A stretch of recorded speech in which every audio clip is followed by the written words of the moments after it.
శ్రీరాముని పక్కన కూర్చునే హక్కు ఉన్న ఏకైక భక్తుడు. కాని ఎందుకు శ్రీరాముని పాదాల దగ్గరే ఉండాలని కోరుకున్నాడు?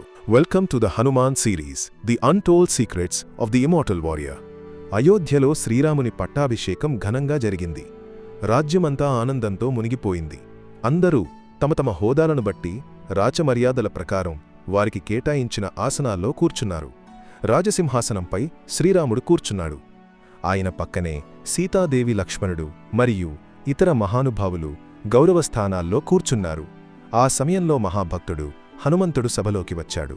అందరూ అతనికి కూడా గౌరవస్థానం ఇవ్వాలని భావించారు. శ్రీరాముడు హనుమంతుణ్ణి తన పక్కనే కూర్చోమని కోరినప్పటికీ హనుమంతుడు మాత్రం అలాంటి స్థానాన్ని అంగీకరించలేదు.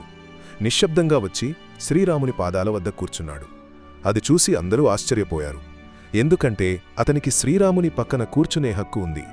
అయినప్పటికీ హనుమంతుడు వినయంతో, భక్తితో ఇలా భావించాడు: నేను ప్రభువు సేవకుడిని. నా స్థానం ఆయన పాదాల దగ్గరే.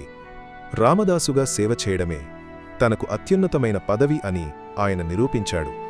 హనుమంతుని ఆ వినయం, భక్తి చూసి శ్రీరాముడు సంతోషించాడు.